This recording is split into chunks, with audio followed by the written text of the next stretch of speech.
Hello dear students, welcome to the chemistry class. Today we will start a solution topic from class 12th. First topic start करेंगे solution. Class 12th chemistry में topic कौन सा start करेंगे? याद मानना होता है topic का solution. Solution topic. Unit unit solutions. In this topic, before starting the topic, first we should note the objective points. E topically objectives. ಏನೇನು ಓದಬೇಕು ಫಸ್ಟ್ ಅಷ್ಟು ಟಾಪಿಕ್ ಬಹಳ ಇಂಪಾರ್ಟೆಂಟ್ ಅದರಲ್ಲಿ. ಸ್ಟೇಟ್ ಬೋರ್ಡ್ ಅಲ್ಲಿ 1 ಮಾರ್ಕ್ಸ್ 2 ಕ್ವಶನ್, 5 ಮಾರ್ಕ್ಸ್ 1 ಕ್ವಶನ್ ಬಹಳ important ಅದು.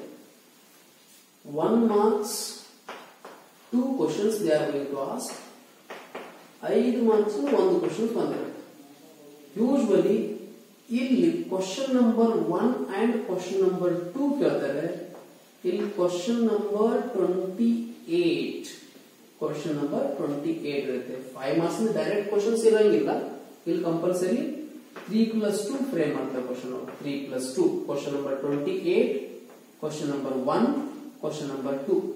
1 marks plus 1 marks ಇಲ್ಲಿ 2 marks ಇಲ್ಲಿ ಬಂದಿರುತ್ತೆ, plus 7 marks questions theory select ಬಂದಿರುತ್ತೆ. ಆಬ್ಜೆಕ್ಟಿವ್ ಎಕ್ಸಾಮ್ ಸಪೋಸ್ ನೀವು ಪ್ರಿಪರೇಷನ್ ಮಾಡತ್ತೀರಿ ಅಂತಂದ್ರೆ ಇದರಲ್ಲಿ 1 ಕ್ವಶನ್ಸ್ ಇಂಪಾರ್ಟೆಂಟ್ ಇರುತ್ತೆ. ನಿಮಗೆ 1 ಕ್ವಶನ್ಸ್ ಬಹಳ ಇಂಪಾರ್ಟೆಂಟ್ ಆಗುತ್ತೆ. ಸೊ ಫಸ್ಟ್ ಆಬ್ಜೆಕ್ಟಿವ್ ಪಾಯಿಂಟ್ಸ್ ನೋಡೋಣ. ಏನೇನು ಕಲಿತೀವಿ ಟಾಪಿಕ್ ಅಲ್ಲಿ. ನಂಬರ್ 1, ಯಾವಾಗಲೂ ಟಾಪಿಕ್ ಸ್ಟಾರ್ಟ್ ಮಾಡೋದಂದ್ರೆ ಫಸ್ಟ್ ಏನ್ ಮಾಡ್ತೀವಿ, ಇಂಟ್ರೊಡಕ್ಷನ್ ಬಗ್ಗೆ ನೋಡ್ತೀವಿ. So first point we need to discuss about introduction. ಕರೆಕ್ಟಾ? ಇಂಟ್ರೊಡಕ್ಷನ್ ಬಗ್ಗೆ ನೋಡೋಣ. ಅದಾದ್ಮೇಲೆ ನೆಕ್ಸ್ಟ್ ಏನ್ ಕೊಟ್ಟಿದ್ದಾರೆ ಟಾಪಿಕ್ ಅಲ್ಲಿ, NCERT ಸಿಲೆಬಸ್ ಅಲ್ಲಿ ನೋಡ್ಕೊಳ್ಬೇಕಾದ್ರೆ ನೀವು ಫಸ್ಟ್ ಏನಿದೆ, ಟೈಪ್ಸ್ ಆಫ್ ಸೊಲ್ಯೂಷನ್ ಕೊಟ್ಟರು. Types of solution. So simple concept ಅದೇ. ಇಲ್ಲಿ ಏನಷ್ಟೊಂದು ಜಾಸ್ತಿ ನೀವು ಕಾನ್ಸಂಟ್ರೇಟ್ ಮಾಡೋಂತ ಅವಶ್ಯಕತೆ ಇಲ್ಲ. Types of solution theoretical based. Next ಅದಾದ್ಮೇಲೆ ಏನಿದೆ, concentration of solution. Concentration units R simply units of concentration. Concentration units ಬಗ್ಗೆ ಎಕ್ಸ್ಪ್ಲೇನ್ ಮಾಡಿದರೆ ಕಾನ್ಸಂಟ್ರೇಷನ್ ಯೂನಿಟ್ಸ್. ಇದಾದ ನಂತರ ನೆಕ್ಸ್ಟ್ ಇರೋದಲ್ಲಿ ಆಫ್ಟರ್ ಸಾಲ್ಯುಬಿಲಿಟಿ ಕಾನ್ಸೆಪ್ಟ್ ಕೊಟ್ಟಿದೆ. ಕರೆಕ್ಟಾ? ಸಾಲ್ಯುಬಿಲಿಟಿ NCERT ಹೆಡಿಂಗ್ ನೋಡ್ಕೊತ ಹೋಗ್ರಿ. ಸಾಲ್ಯುಬಿಲಿಟಿ ಒಳಗೆ 2 ಪಾಯಿಂಟ್ಸ್ ಅಲ್ಲಿ. Solubility of solids in liquids. Solids in liquids ಬಗ್ಗೆ ಕೊಟ್ಟಿದ್ದಾರೆ, ಲಿಕ್ವಿಡ್ಸ್. ಅಂಡ್ ಇನ್ನೊಂದು solubility of liquids in liquids, gas in liquids. Gas in liquids. 2 point. Solubility ಸಂಬಂಧಪಟ್ಟಂಗೆ 2 ಪಾಯಿಂಟ್ಸ್. ಇಲ್ಲಿ ಸಾಲ್ಯುಬಿಲಿಟಿ ಕಾನ್ಸೆಪ್ಟ್ಸ್ ಹೆನ್ರೀಸ್ ಲಾ ಅಂತ ಬಂದಿತ್ತು. ಪರ್ಟಿಕ್ಯುಲರ್ಲಿ ಹೆನ್ರೀಸ್ ಲಾ ಇದು ಫಸ್ಟ್ ಇಯರ್ ಅಲ್ಲಿ equilibrium ಅಲ್ಲಿ ಇದ್ರ ಬಗ್ಗೆ ಒಂಚೂರು ಬಂದೈತೆ, ಸ್ವಲ್ಪ ಕಾನ್ಸೆಪ್ಟ್ ಎಕ್ಸ್ಪ್ಲೇನ್ ಮಾಡಿದ್ದಾರೆ. ಸಾಲ್ಯುಬಿಲಿಟಿ ಆದ್ಮೇಲೆ ನೆಕ್ಸ್ಟ್ ಏನಿದೆ, NCERT ನೋಡ್ರಿ ಏನಿದೆ ನೆಕ್ಸ್ಟ್, ವೇಪರ್ ಪ್ರೆಷರ್. ಕರೆಕ್ಟಾ? ವೇಪರ್ ಪ್ರೆಷರ್ ಕಾನ್ಸೆಪ್ಟ್ ಇದೆ. VP vapour pressure. Vapour pressure ಅಲ್ಲಿ ಏನಿದೆ, vapour pressure of liquid solution. 2 liquid mix ಆದ್ರೆ ವೇಪರ್ ಪ್ರೆಷರ್ ಏನಿರುತ್ತೆ, ಲಿಕ್ವಿಡ್ ಸೊಲ್ಯೂಷನ್ಸ್. ಅದ್ರ ವೇಪರ್ ಪ್ರೆಷರ್ ಏನು.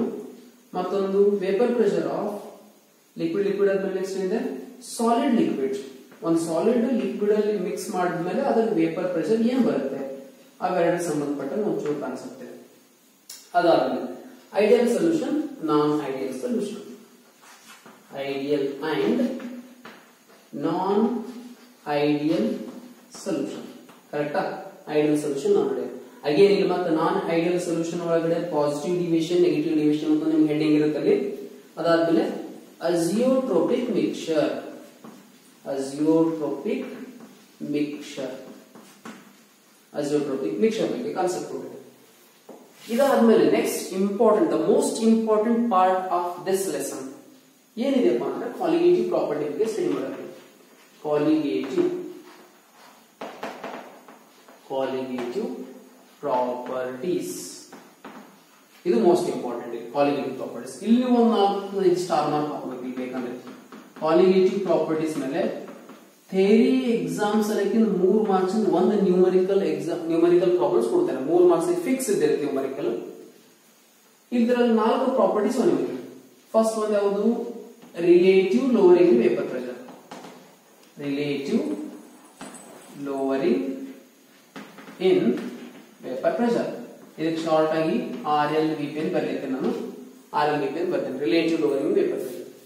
ಸೆಕೆಂಡ್ ಏನದಪ್ಪ ಅಂದ್ರೆ ಇಲ್ಲಿ elevation in boiling point. Elevation in boiling point. ಕರೆಕ್ಟಾ?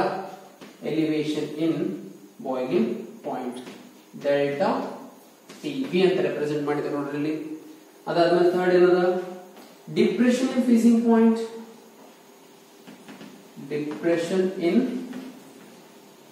Freezing point. Depression in freezing point delta TF. Delta TF. Fourth colligative property, last one ಏನದಪ್ಪ ಅಂದ್ರೆ osmosis and osmotic pressure. Osmosis and osmotic pressure. Fine. ಇವೆಲ್ಲ ಬರ್ಕೊಂಡು ಸಲ note ಮಾಡ್ಕೊಳ್ಳಿ ಇವೆಲ್ಲ objective points. ಇದಾದ್ಮೇಲೆ next last concept ಒಂದು ಅಬ್ನಾರ್ಮಲ್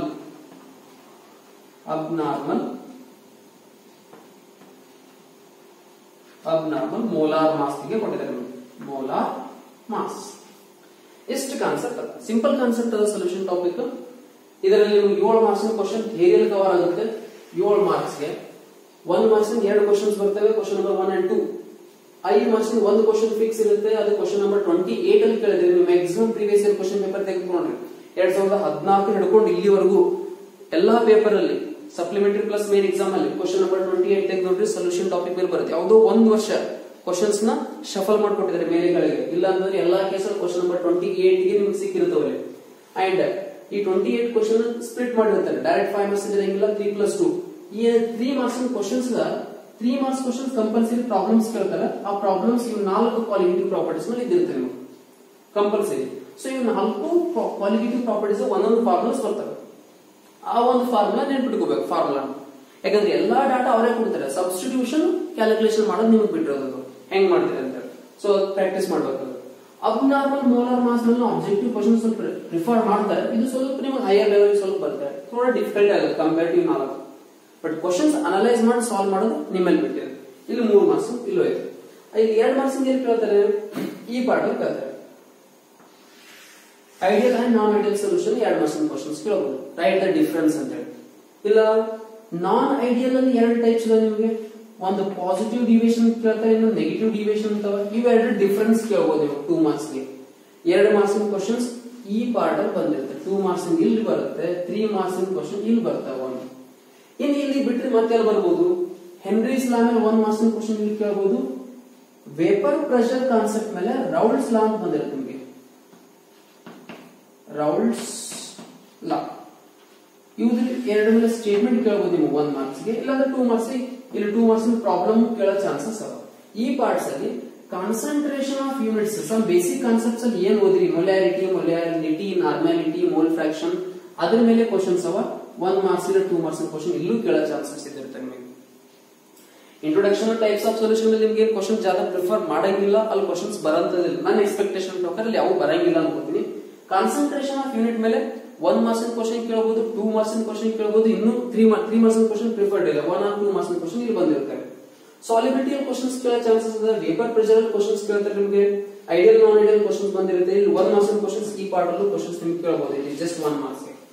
ಇಲ್ಲಿ ಕಂಪಲ್ಸರಿ 3 ಮಾರ್ಕ್ಸ್ 1 ಕ್ವಶನ್ಸ್ ಇದಿರುತ್ತೆ ಟೋಟಲ್ ಈ ಕಾನ್ಸೆಪ್ಟ್. ಬಟ್ ಈ ಪಾರ್ಟ್ ಆಬ್ಜೆಕ್ಟಿವ್ ಅಲ್ಲಿ ನೀವು ಪ್ರಿಫರ್ ಮಾಡಂಗಿದ್ರೆ ಇಲ್ಲಿ 3 ಮಾರ್ಕ್ಸ್ ಒಂದು ಆಬ್ಜೆಕ್ಟಿವ್ ಸೆಲೆಕ್ಟ್ 1 ಕ್ವಶನ್ಸ್ ಈ ಪಾರ್ಟ್ ಅಲ್ಲಿ ಬಂದಿರುತ್ತೆ. ಇದು ಸೊಲ್ಯೂಷನ್ ಟಾಪಿಕ್ ಇದೆ. ಇಷ್ಟು ಜಸ್ಟ್ ಆಬ್ಜೆಕ್ಟಿವ್ ಪಾಯಿಂಟ್ಸ್ ಹೇಳ್ತಾ ಇದೀನಿ. ಇವು ಪಾಯಿಂಟ್ಸ್ ನೋಟ್ ಮಾಡ್ಕೊಳ್ಳಿ. ರೆಗ್ಯುಲರ್ ಕ್ಲಾಸ್ ಏನ್ ಕ್ಲಾಸ್ ತಗೋತಾ ಇದೀನಿ ಎಲ್ಲಾ ಪಾಯಿಂಟ್ಸ್ ನೀವು ಅದೇ ತರ ಕಂಟಿನ್ಯೂ ನೋಟ್ ಮಾಡ್ಕೊತಾ ಹೋಗ್ಬೇಕು. ಟಾಪಿಕ್ ನೇಮ್ ಹಾಕೊಂಡು ಏನೇನ್ ಪಾಯಿಂಟ್ ಹೇಳ್ತಾ ಇದೀನಿ ಸ್ವಲ್ಪ ಸ್ಪೀಡ್ ಪ್ಲೇ ಸ್ಪೀಡ್ ಕಮ್ ಮಾಡ್ಕೊಂಡು ನೋಟ್ಸ್ ನ ಮಾಡ್ಕೊತಾ ಇರ್ಬೇಕು ರೆಗ್ಯುಲರ್. ठीक ಕರೆಕ್ಟಾ? ಅವಾಗ ಹಿಂಗೆ ಹಿಂದಿನೂ ಬರ್ತದೆ, ಯಾಕಂದ್ರೆ ಪ್ರಾಕ್ಟೀಸ್ ಆ ಕಡೆಯಿಂದ ಆಗ್ಬಿಟ್ಟದಲ್ಲಿ. ಕಾನ್ಸೆಪ್ಟ್ ಎಲ್ಲಿ ಬೇಕು ಎಲ್ಲ ಡಿಕ್ಟೇಟ್ ಮಾಡ್ತಾ ಇರ್ತೀನಿ.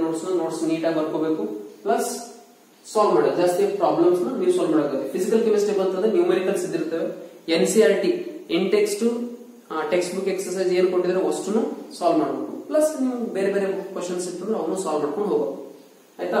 ಓಕೆ, ಇಷ್ಟು ಪಾರ್ಟ್ ನ ಬರ್ಕೊಂಡು ನೆಕ್ಸ್ಟ್ ಇಲ್ಲಿ ಏನಿದೆ, introduction and simple points. Introduction ಏನ್ ಕೇಳ್ತಾರೆ ಸ್ವಲ್ಪ ನೀವು ಓದ್ಕೊಂಡ್ ಬರ್ರಿ. ನಾಳೆ ಒಂಚೂರು ಇವತ್ತೇ ನೋಡ್ಕೋರಿ, ನಾಳೆ ನಾನು ಎಕ್ಸ್ಪ್ಲೇನ್ ಮಾಡ್ತೀನಿ ಮತ್ತೆ. ಇಂಟ್ರೊಡಕ್ಷನ್ ಅಲ್ಲಿ ಸಲ್ಯೂಟ್ ಅಂದ್ರೆ ಏನು, ಸೊಲ್ಯೂಷನ್ ಅಂದ್ರೆ ಏನು, ಸಲ್ಯೂಟ್ ಅಂದ್ರೆ ಏನು, ಸಾಲ್ವೆಂಟ್ ಅಂದ್ರೆ ಏನು, types of solutions, concentration, unity, ಸ್ವಲ್ಪ first year concept related basics ಅದಿಷ್ಟು ಇವತ್ತು ನೀವು ನೋಡ್ಕೊಳ್ಳಿ. ನಾಳೆ ಸ್ವಲ್ಪ ಎಕ್ಸ್ಪ್ಲೇನ್ ಬಗ್ಗೆ ಸ್ವಲ್ಪ ಬ್ರೀಫ್ ಎಕ್ಸ್ಪ್ಲೇನ್ ಮಾಡಿ ಮುಂದೆ ಹೋಗೋಣ. ರೈಟಾ? ಇಷ್ಟು ಮಾಡ್ಕೋತಾರೆ ರೈಟ್, ಇವತ್ತು ಇಷ್ಟು ಮಾಡ್ಕೊಳ್ರಿ. ನೆಕ್ಸ್ಟ್ ಕಂಟಿನ್ಯೂ ಮಾಡ್ತೀನಿ.